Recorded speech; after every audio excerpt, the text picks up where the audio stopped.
The main screen in the viewer window in OpenTrack allows you to do many types of data visualization. So, for example, let's say that you want to see how all the various markers moved throughout their journey. Okay, so you select the markers here that you want to see, and you'll see that they show up. Now, if you are past the last tracking frame, you won't see them. So you need to make sure that you're within your start and end frames, and then you can scroll to anywhere you'd like using the scrubber. I'm using the arrow keys to control this right now. So left arrow goes back, right arrow goes forward. If you'd like to see a velocity of a given marker, you can click there. Now, when you click it, it's not going to show up immediately. You have to go forward or back a frame. Currently, the velocities are set up so that each marker is scaled individually. What that means is that, so the maximum velocity, say, of that shoulder marker, which isn't really moving very much, it will be 200 pixels long when it reaches its maximum. So all of the markers are scaled to their own maximum value. We've had requests to change this, since then we have more of a sort of relative comparison of velocities, and that should be relatively easy to do. I would expect it in a new version shortly. You can likewise show the acceleration vectors. Now, I want to point something out here. Again, you need to forward or advance to frame.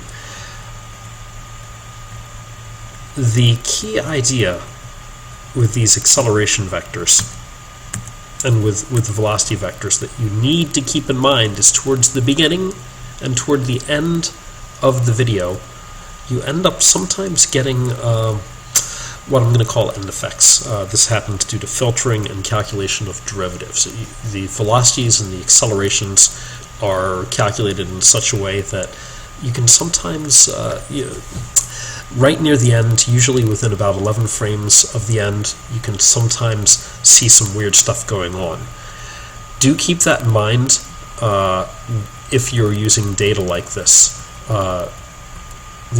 These types of data are intrinsically noisy, and that noise will show up in sometimes some very odd directions. So here the student is punching, his wrist is accelerating down and to the right a little bit, and then it looks like he's slowing it down. Now that may be real, but you want to be a little bit cautious in your interpretation.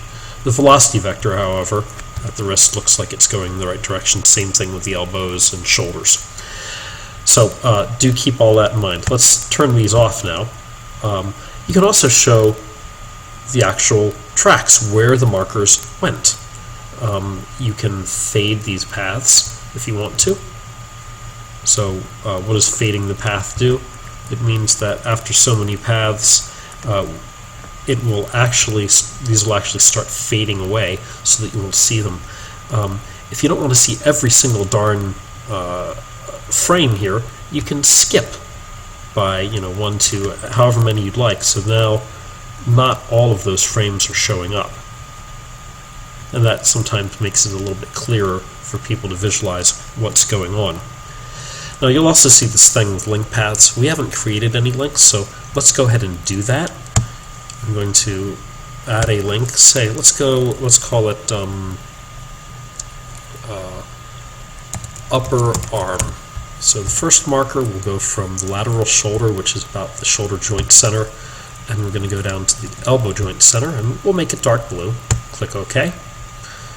When you do this, sometimes everything will be off. You just adjust it by a frame, and everything syncs up again.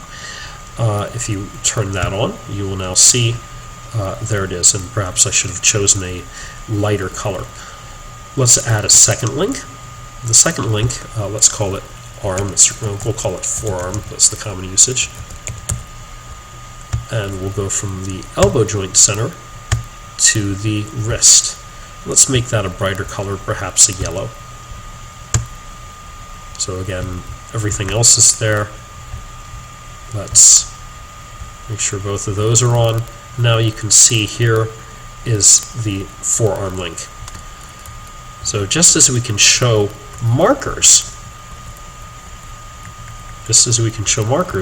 and the marker paths, we can also show link paths. And if you don't want to turn on, you can turn off the markers if you want to. And this just show the links. So some people, in biomechanics in particular, we often use the link paths instead of the marker paths to visualize data because it helps us to visualize the structure of the human body.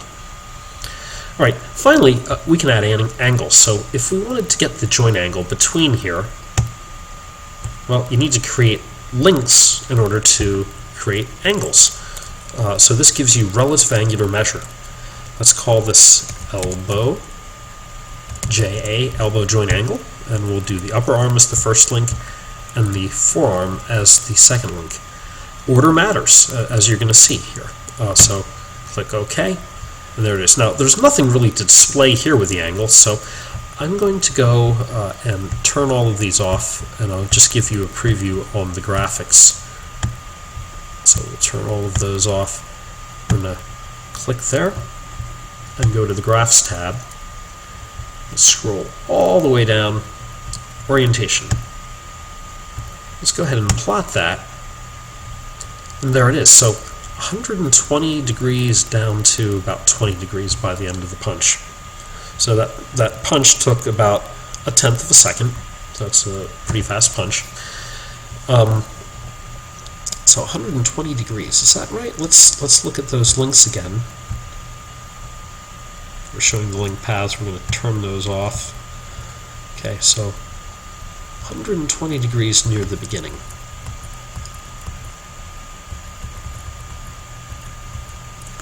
What angle is that? Well, that angle is the angle between, if you project that blue link downward, we defined it from the shoulder to the elbow, and we keep going in a vector that way, and we define this other angle from the elbow to the wrist. It is the angle going from this vector, which you can't see, around and covering that space. So if the arm were straight, the joint angle would be considered to be 0.